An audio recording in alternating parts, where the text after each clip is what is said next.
바울은 골로새서를 통해서 그리스도께서 어떤 분이시고 또 우리를 위해서 무엇을 행하셨는지를 계속해서 이야기해 왔습니다. 예수 그리스도는 하나님이시고 또 교회의 머리가 되십니다. 예수 그리스도를 통해서 우리는 죄 사함을 받았고 흑암의 권세에서 건져져 하나님 나라에 거할 수 있는 자격을 얻게 되었습니다. 예수 그리스도 안에는 하나님의 모든 충만이 담겨져 있습니다. 이제 성도는 구원을 위해 필요한 모든 것과 또 구원받은 자로서 삶에 필요한 모든 원천을 바로 예수 그리스도로부터 공급받습니다. 이어서 바울은 이처럼 그리스도 예수를 주로 받은 성도들이 어떻게 살아가야 할 것인지에 대해서도 이야기하고 있습니다. 예수 그리스도를 자신의 주로 고백하며 살아간다는 것이 무엇인지를 우리에게 보여줍니다. 그것은 위의 것을 생각하는 삶이고 땅에 있는 지체를 죽이는 삶입니다. 그리고 더 나아가서 이제는 그리스도를 닮은 새 사람을 입어가는 삶을 의미합니다. 특별히 바울은 그리스도를 주로 고백하는 삶을 설명하면서 공동체에 대해서 강조했습니다. 성도는 공동체 속에서 살아가는 사람들입니다. 그리스도를 머리로 하는 한 몸으로 부름받은 사람들이고 다양한 관계 속에서 공동체를 이루며 살아가고 있는 사람들이 바로 성도입니다. 그래서 그리스도를 닮아가는 모습은 단순히 개인적인 차원에서만 나타나는 것이 아니라 오히려 공동체적인 차원에서 나타나는 것이라는 사실을 앞부분에서 계속해서 다루었습니다. 그래서 한 사람의 성도가 성숙해져 가고 그리스도를 닮아갈수록 그가 속한 그 공동체는 살아나고 회복되는 일들이 나타난다는 것을 앞에서 살펴보았습니다. 이런 흐름 속에서 오늘 우리가 함께 읽은 본문이 등장합니다. 우리가 함께 읽은 이 말씀은 공동체를 이루는 가장 기본적인 단위들을 다루고 있습니다. 부부 관계, 또 부모와 자녀와의 관계, 종과 상전의 관계입니다. 바울은 그리스도를 주로 고백하는 삶이 무엇인지 또 새 사람을 입는다는 것이 무엇인지를 설명하다가 갑자기 이 가족 관계의 문제를 다루는 것으로 넘어갑니다. 이러한 관계의 문제는 굉장히 실제적인, 우리가 삶에서 부딪히는 실제적인 문제입니다. 모든 사람들이 바로 이러한 관계 속에 머물러 있기 때문입니다. 여기서 바울이 우리의 실제의 삶을 얼마나 중요하게 여기고 있는지를 우리는 생각해 볼 수가 있습니다. 바울이 기록한 여러 가지 서신서들을 살펴보면 전반부에서는 교리적인 부분을 주로 다루다가 후반부에서는 그 교리들이 실제의 삶 속에서 어떻게 이루어져 가는지 그러한 실천적인 부분들에 대해서 다룰 때가 많이 있습니다. 성경은 하나님께서 어떤 분이시고 또 하나님께서 무슨 일들을 행하셨는지에 대해서 끊임없이 선포합니다. 그리고 동시에 하나님을 믿는 사람들이 어떠한 삶을 살아가야 하는지에 대해서도 끊임없이 우리에게 가르쳐 주고 있습니다. 골로새서에서도 바로 이러한 특징이 나타나고 있습니다. 앞부분에서 바울은 예수 그리스도가 누구이시고 예수 그리스도께서 행하신 일이 무엇이고 또 예수 그리스도의 그 사역을 통해서 성도들에게 얼마나 놀라운 일들이 일어났는지에 대해서 계속 설명했습니다. 그러면서 골로새 성도들에게 너희가 그리스도를 주로 받은 존재라는 것을 끊임없이 상기시켰습니다. 그리고 3장으로 넘어오면서 바울은 그리스도를 주로 고백하면서 살아간다는 것이 무엇인지에 대해서 실제적인 부분들을 이야기하기 시작합니다. 그리스도를 주로 고백하면서 살아간다는 것은 단순히 종교적인 영역에서만 나타나는 것이 아닙니다. 그리스도를 주로 고백하는 것은 우리의 삶의 모든 영역에서 나타나는 총체적인 문제입니다. 그리고 그것은 공동체의 가장 기초를 이루고 있는 가정에서부터 시작됩니다. 그러니까 바울은 여기서 너희가 그리스도를 주로 받았다면 이제는 너희의 가정부터 새롭게 되어야 한다라는 것을 이야기합니다. 이제 너희는 그리스도 안에서 새롭게 된 질서를 따라가야 한다라고 말하고 있는 것입니다. 성도에게 있어서 부부 관계나 또 부모와 자녀와의 관계나 또 종과 상전의 관계는 단순히 사람과의 관계만을 나타내는 것이 아니라 사실은 우리와 주님과의 관계를 나타내는 표지인 것입니다. 그렇기 때문에 오늘 말씀을 보면 주라는 표현이 반복적으로 사용되고 있는 것을 볼 수가 있습니다. 성도가 이 세상 가운데에서 맺고 있는 그 모든 관계는 사실 사람과만 관계된 것이 아니라, 사람을 섬기는 것이 아니라 바로 우리의 주 되신 그리스도를 섬기는 문제라는 것입니다. 바울은 이 말씀을 통해서 단순히 그 당시 사회에서 주어진 그러한 질서나 문화에 순응하는 것이 아니라 온 세상의 진정한 주인이신 예수 그리스도께 순종해야 한다는 것을 이야기하고 있는 것입니다. 그러면 이 각각의 관계에 대해서 간단하게만 좀 살펴보도록 하겠습니다. 먼저 부부의 관계입니다. 성경을 보면 이 부부 관계를 굉장히 중요한 것으로 다루고 있는 것을 볼 수 있습니다. 에베소서나 베드로전서에서도 보면 다른 관계보다 먼저 부부 관계를 다루고 있습니다. 세상은 부부 관계를 서로의 필요에 의해서 사람이 만들어낸 관계로 여기고 있습니다. 하지만 성경은 부부 관계가 하나님께서 직접 세우신, 하나님이 만드신 관계라는 것을 분명하게 보여주고 있습니다. 마가복음 10장 9절에서는 이렇게 이야기합니다. 함께 읽어보겠습니다. 그러므로 하나님이 짝지어 주셨다는 거죠. 결혼을 앞둔 사람들과 이야기하다 보면 종종 이런 이야기를 하는 것을 들을 때가 있습니다. 목사님, 저 이 사람이 맞는지 잘 모르겠어요. 특별히 이제 여성분들이 이런 이야기를 많이 합니다. 이 사람이 정말 하나님께서 나에게 보내주신 사람이 맞는지 아직 그런 확신이 없습니다. 이런 이야기를 종종 듣게 됩니다. 저 역시 그런 고민을 가지고 있었던 때가 있었습니다. 그래서 한 번은 이미 결혼하신 한 목사님께 질문을 한 번 한 적이 있어요. 목사님께서는 결혼하실 때 이 사람이 그 사람이다 라는 확신이 있으셨습니까? 이렇게 질문을 했습니다. 그러자 이런 대답을 하셨어요. 확신하지 못했다. 그런데 결혼식장에 들어가는 그 순간에 이 사람이 그 사람이구나 라는 것을 확신하게 되더라, 이런 말씀을 해 주시더라고요. 듣고 보니까 꽤 일리가 있는 말이라고 생각이 됐습니다. 왜냐하면 결혼을 하는 그 순간부터 부부는 서로가 하나님께서 보내주신 최고의 배우자라는 것을 믿음으로 고백하면서 살아가는 것입니다. 믿음으로 고백하면서 살아가는 거예요. 왜냐하면 이 결혼은 하나님께서 주신 것이기 때문에, 하나님께서 세우시고 허락하신 것이기 때문입니다. 그래서 결혼하기 전에는 두 눈을 부릅뜨고 배우자를 찾아야 하지만 결혼을 하는 그 순간부터는 한쪽 눈을 감고 살아야 한다라는 그런 말도 듣기도 했었습니다. 하나님께서 지금 나에게 허락해 주신 배우자가 나에게 가장 맞는 최고의 배우자인 줄 믿습니다. 아멘. 네, 물론 우리가 살아가다 보면 때때로 그렇지 않은 것 같은 순간들이 찾아올 때도 물론 있습니다. 하지만 그런 순간에도 우리가 분명하게 기억해야 할 것은 이 관계가 하나님께서 우리에게 허락해 주신 관계이고, 선하신 하나님께서 분명한 뜻과 계획을 가지고 이 관계를 나에게 허락해 주셨다는 것, 그것을 믿음으로 고백하면서 살아가는 것입니다. 그리고 이렇게 바울은 부부 관계를 다루면서 이제 먼저 아내들에게 이야기합니다. 아내들아, 남편에게 복종하라. 먼저 성경은 여자와 남자를 우열의 관계가 아니라 동등한 관계로 보고 있습니다. 갈라디아서 3장 28절을 한번 같이 읽어보겠습니다. 네, 너희는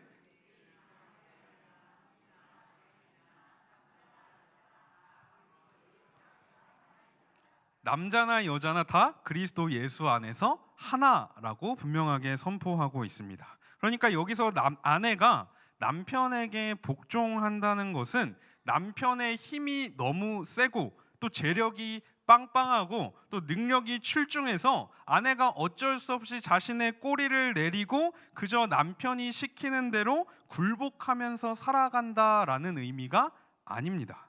오히려 이 복종은 자발적인 복종을 의미하고 있는데, 그리스도께서 하나님 아버지께 복종하셨을 때 사용된 표현이 여기서 나온 복종하다라는 말입니다. 성자 하나님이신 예수 그리스도께서는 성부 하나님과 하나님으로서 그 영광이 동등하십니다. 하지만 그 영광을 취하지 않으시고 하나님 아버지의 뜻에 죽기까지 복종하셨습니다. 예수님의 이러한 복종은 어쩔 수 없는 굴복이 아니었다라는 것은 너무나 분명한 사실입니다. 예수님은 하나님의 뜻을 존중하셨고 기꺼이 하나님의 뜻에 자신을 내려놓고 그 뜻에 복종하신 것입니다. 아내에게 요구되는 복종은 바로 이러한 복종입니다. 굉장히 수준 높은 복종이라는 것이죠. 바울은 아내가 남편에게 복종하는 것이 주 안에서 마땅하다라고 이야기하고 있습니다. 이것이 하나님께서 세우신 가정의 질서이고, 남편에게 복종하는 것은 궁극적으로 아내가 남편이 아니라 주님께 복종하는 것이다라는 것을 이야기하고 있는 것입니다. 당시 시대적인 상황 속에서 아내는 남편에게 자발적인 복종을 할 수 있는 처지가 아니었습니다. 그저 남편에게 굴복하고 비굴하게 할 수밖에 없는 그런 처지에 있던 사람들이 여성들이었습니다. 그러니까 바울이 그리스도인 아내들에게 하고 있는 이러한 명령은 이 세상의 문화에 굴복하고 수동적인 삶을 살아갈 수밖에 없었던 그런 아내들에게 이제는 너희가 그리스도를 주로 받은 새 사람이기 때문에 그리스도 안에서 새로운 질서를 따라서 너희 가정을 새로운 공동체로 세워가라 라고 하는 적극적인 도전인 것입니다. 그리고 다음으로 바울은 남편들에게 이야기합니다. 남편들아, 아내를 사랑하며 괴롭게 하지 말라. 당시 시대적 상황 속에서 바울이 남편들에 대한 것을 다루고 있다는 것은 굉장히 파격적인 도전입니다. 당시에 남편에게 있어서 아내는 사랑해야 할 대상이 아니라 그저 소유물에 불과했습니다. 하지만 그리스도 안에서 새롭게 된 남편에게 있어서 아내는 이제 더 이상 자신의 소유물이 아니라 사랑의 대상이 됩니다. 그리고 에베소서 5장 25절에서는 이것을 이렇게 표현하고 있습니다. 함께 읽어보겠습니다. 남편들아,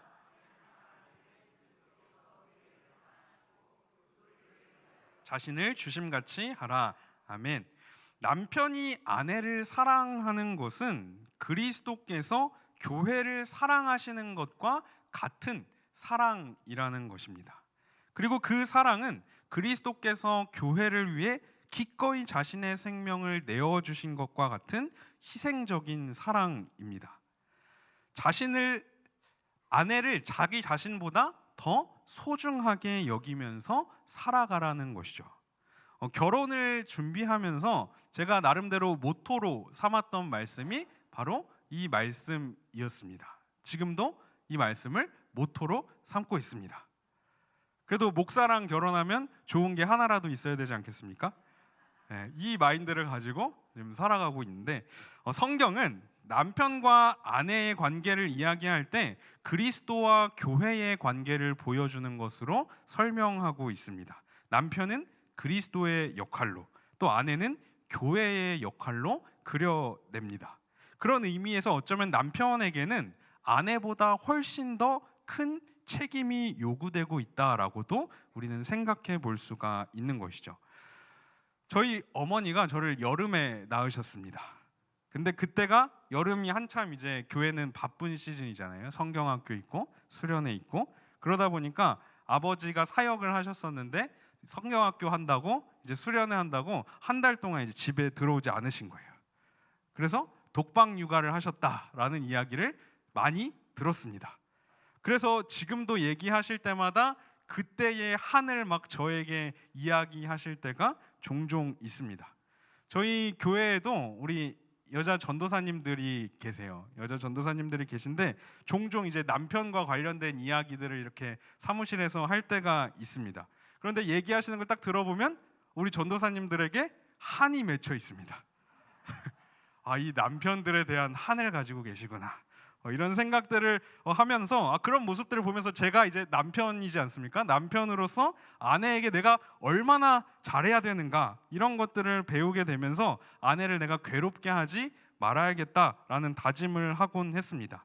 남편들이 아내를 사랑하는 그 본보기로 삼아야 할 분은 예수 그리스도이십니다. 성경은 주님께서 교회를 사랑하신 것처럼 아내를 사랑할 것을 남편들에게 분명하게 이야기하고 있습니다. 이렇게 부부 관계를 다룬 이후에 이제 부모와 자녀와의 관계가 등장합니다. 자녀들에게 요구되는 것은 부모에게 순종하라는 것입니다. 한글로 보면 이 복종, 아내와 남편과의 관계를 다룰 때 복종이라는 표현이 순종이라는 표현보다 훨씬 더 강하게 느껴지지만 사실은 자녀들에게 사용되고 있는 이 순종이라는 표현이 원어적으로는 복종보다 훨씬 더 강한 의미를 가진 표현입니다. 특별히 자녀들에게 있어서는 모든 일에 부모에게 순종해라 라고 말하고 있습니다. 왜냐하면 그렇게 부모에게 순종하는 것이 주님을 기쁘게 하는 일이기 때문입니다. 성경은 부모와 자녀 사이의 질서를 굉장히 중요한 것으로 다룹니다. 왜냐하면 이러한 질서가 하나님과 하나님의 백성들 사이의 질서를 보여주는 것이기 때문입니다. 그래서 구약 시대에는 부모에게 불순종하는 자녀를 돌로 쳐 죽여라 라고까지 이야기합니다. 왜냐하면 이러한 형벌은 하나님을 거역할 때 주어지는 형벌과 동일한 형벌입니다. 이것은 부모의 권위에 순종하는 것이 결국에 하나님의 권위에 순종하는 것과 밀접하게 연결되어 있다는 것을 우리에게 보여주는 것입니다. 눈에 보이는 부모에게 순종하지 않는 자녀는 눈에 보이지 않는 하나님께 순종할 수 없다는 것이죠. 십계명에서도 이웃과 관련된 계명 중 첫 번째로 등장하는 계명이 내 부모를 공경하라는 것입니다. 부모에게 순종하라는 이 명령을 우리가 생각할 때 반드시 기억해야 할 것은 우리에게 부모님을 허락하신 분이 바로 하나님이시라는 사실입니다. 물론 완벽한 부모는 없고 살면서 부모의 실망스러운 부분들을 접하게 되는 것도 사실입니다. 하지만 그럼에도 부부 관계에서와 마찬가지로 우리에게 부모님을 허락하신 분이 하나님이시라는 사실을 우리는 늘 기억해야 합니다. 그리고 그 부모에게 순종하는 것이 바로 하나님께서 우리에게 주신 질서입니다. 우리가 부모에게 순종해야 하는 것은 하나님께서 그것을 기뻐하시기 때문이다라는 것 이외에 다른 이유는 없습니다. 자녀로서 우리는 부모에게 순종하고 부모를 공경해야 하지만 그것은 사실 부모를 공경하는 것을 넘어서 하나님을 공경하는 것이고 하나님께 순종하는 것이라는 사실을 우리가 기억해야 한다는 것이죠. 다음으로 아비들아 너희 자녀를 노엽게 하지 말아라 라고 이야기합니다. 아비들이라고 표현했지만 부모를 가리키는 것으로도 볼 수가 있습니다.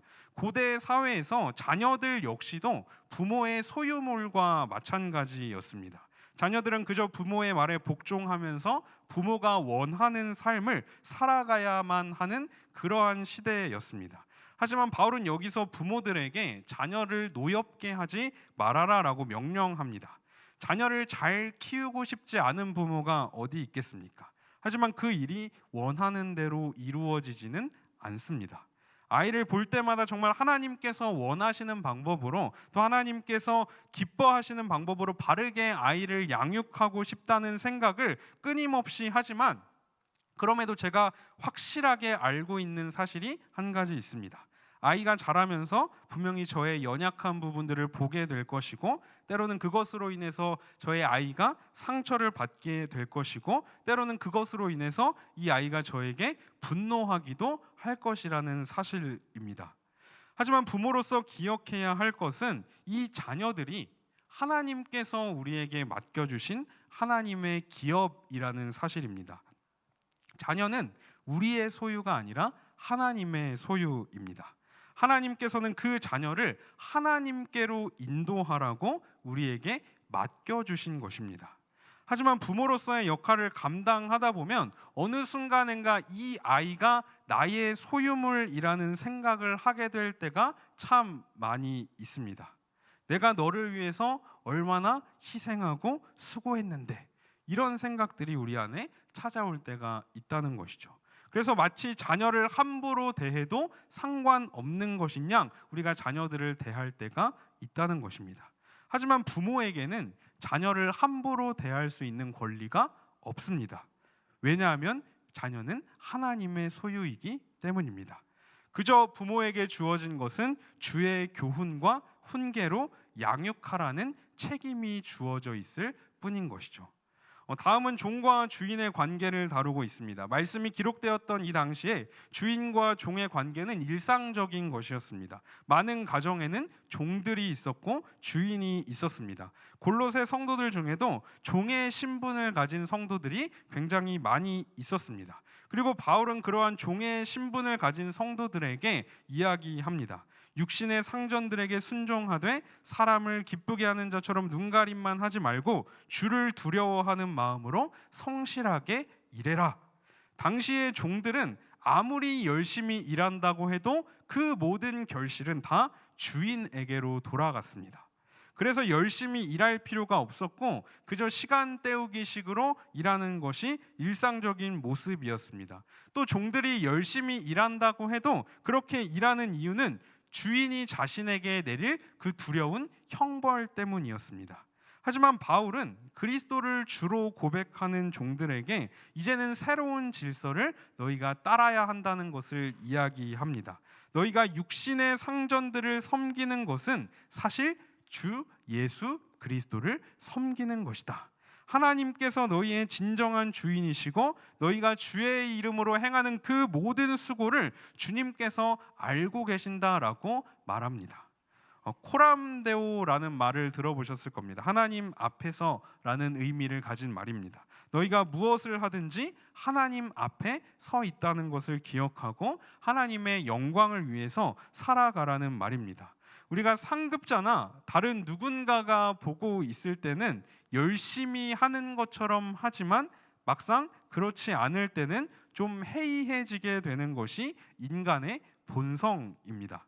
하지만 우리는 다른 누군가가 보고 있지 않을 때에도 하나님께서 우리를 보고 계시다는 사실을 기억해야 합니다. 아무도 보고 있지 않을 때의 나의 모습이 진짜 나의 모습이라는 거죠.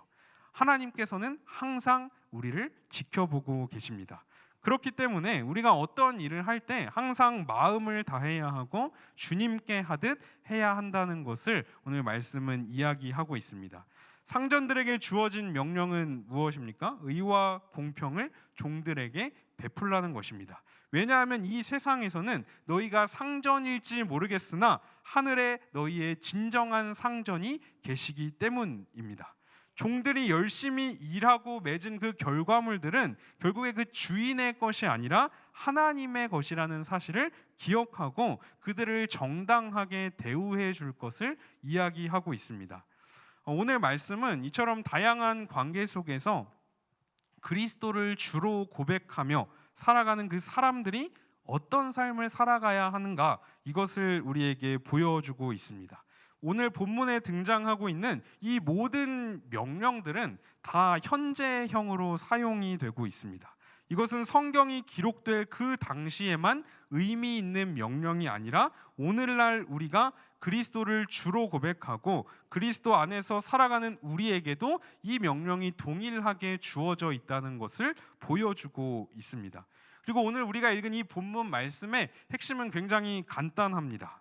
그리스도를 주로 고백하는 삶은 누구를 만나든 무엇을 하든 주님께 하는 것처럼 살아가는 것이다. 아내를 대하고 남편을 대하고 자녀를 대하고 부모를 대하고 또 나보다 하급자를 대하고 상급자를 대하고 우리의 삶 속에서 만나고 관계 맺는 수많은 사람들을 우리가 대할 때 성도는 주님을 대하듯 해야 한다는 것입니다. 예수님께서는 천국에 대해서 말씀하시면서 양과 염소의 비유를 통해서 지극히 작은 자 하나에게 한 것이 곧 나에게 한 것이다 라고 말씀하셨습니다. 우리가 아내를 대하고 남편을 대하지만 그것은 사실 주님을 대하고 있는 것입니다. 우리가 부모를 대하고 자녀를 대하지만 그것은 사실 주님을 대하고 있는 것입니다. 우리가 상급자를 대하고 하급자를 대하고 동료들을 대하지만 그것은 사실 주님을 대하고 있는 것입니다. 내 앞에 있는 이 사람이, 내가 지금 대화를 나누고 관계를 맺고 있는 이 사람이 주님이시라면 나는 이 사람에게 어떻게 할 것인가? 내가 음식점에서 요청하고 주문하고 있는 이 종업원이 주님이시라면 나는 그 사람을 어떻게 대할 것인가? 성도는 늘 이 마음을 품고 살아가는 사람입니다. 우리는 일상 속에서 만나는 그 수많은 주님들을 어떻게 대하면서 살아가고 있습니까? 우리가 만나는 수많은 사람들을 정말 주님을 대하듯 대하며 살아가고 계십니까? 안타깝게도 우리의 삶은 오늘 말씀에서 우리에게 요구하는 것과는 거리가 참 멉니다. 남편에게 복종하기보다는 남편을 무시하고 경멸할 때가 많습니다. 아내를 사랑하기보다는 그저 나를 위해 존재하는 도구로 여기면서 괴롭게 할 때가 많습니다. 자녀로서 부모에게 순종하기보다는 부모의 약점을 보며 부모를 경멸합니다. 부모로서 하나님의 뜻보다는 나의 뜻대로 자녀를 이끌고 가려는 마음이 수시로 우리 마음 가운데 찾아옵니다. 일을 하면서도 형식적으로 습관적으로 또 속으로는 불평과 불만을 뿜어내며 일할 때가 얼마나 많은지 모릅니다. 공정하게 사람들을 대하기보다는 나의 유익과 만족을 우선적으로 생각하며 살아가는 것이 우리의 현실입니다. 고대 사회에서는 오늘 말씀에서 요구하는 것과 같은 삶을 산다는 것은 불가능에 가까운 일이었습니다. 그리고 그것은 오늘날도 마찬가지입니다. 시대가 많이 변하기는 했지만 여전히 우리는 오늘 말씀에서 우리에게 요구하고 있는 이러한 삶을 살아갈 수가 없습니다. 우리의 힘으로는 불가능하다는 것이죠. 그런데 에베소서 5장을 보면 이러한 관계의 문제들을 다루기에 앞서서 매우 중요한 사실을 우리에게 알려주고 있습니다. 우리 에베소서 5장 18절 말씀 한번 같이 읽어보겠습니다.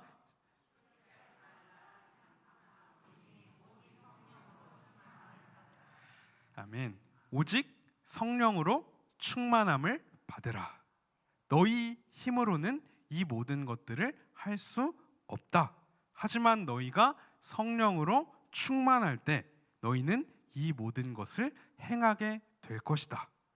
우리의 힘으로는 우리가 만나게 되고 접하게 되는 이 모든 관계 속에서 주님께 하듯 결코 할 수 없습니다. 하지만 그리스도를 주로 받은 그런 우리와 함께 하시는 성령 하나님께서 우리 안에 역사하실 때 우리의 생각이 바뀌게 되고 우리의 마음이 변하게 되고 우리의 삶이 새로워지게 되는 줄 믿습니다. 성령께서 우리를 그리스도를 닮은 새 사람으로 빚어 가실 것이고 우리가 하나님의 뜻을 행할 수 있는 능력을 공급해 주실 것입니다. 그래서 오늘 우리가 읽은 이 4장 1절까지의 말씀 이후에 이어지고 있는 4장 2절 말씀은 우리에게 이렇게 이야기합니다. 기도를 계속하고. 하나님께서 우리를 붙잡아 주시지 않으면 우리는 아무것도 아닙니다. 우리가 하나님의 뜻을 알게 되고 또 하나님의 뜻대로 행할 수 있는 것은 우리의 어떠한 강력한 의지나 노력으로 이루어지는 것이 아닙니다. 그것은 오직 전적인 하나님의 은혜로 이루어지는 것이고 하나님의 이루 말할 수 없는 신비한 역사입니다. 그렇기 때문에 우리는 날마다 깨어서 하나님의 은혜와 도우심을 구해야 합니다. 하나님 성령으로 충만케 하여 주시옵소서. 주님이 주신 능력으로 주님을 알게 해주시고 주님의 뜻을 행할 수 있는 그 은혜와 힘을 오늘도 공급해 주옵소서. 기도해야 합니다. 우리는 더 이상 이 세상의 질서를 따라 살아가는 존재도 아니고 또 나를 위해서 살아가는 존재도 아닙니다. 그리스도께서 우리의 진정한 주인이시기 때문입니다. 그리고 우리 주님께서는 우리가 속해 있는 그 모든 관계 속에서 주님께 하듯 하기를 원하십니다. 사실 우리가 서로를 볼 때 얼마나 부족하고 연약한 부분들이 많이 보입니까? 한번 옆에 계신 분들 한번 보시겠어요? 으이구, 저 인간을 내가 어떻게 해야 되나, 이런 생각이 드는 사람들이 한둘이 아니지 않습니까? 집에 가서 자녀들을 바라봤을 때 얘가 나중에 커서 뭐가 되려고 이러나, 이런 생각이 들 때도 참 많이 있습니다. 하지만 우리가 그분 안에 계신 주님을 바라볼 수 있었으면 좋겠습니다. 우리 옆에 계신 분이 주님이십니다. 우리가 만나고 관계 맺는 그 모든 사람들이 바로 주님이십니다. 그것이 그리스도를 주로 고백하는 성도들의 삶의 자세입니다. 그래서 우리 모두가 예수 그리스도를 우리의 진정한 주로 고백하면서 살아갈 수 있기를 간절히 소망합니다. 기도하겠습니다.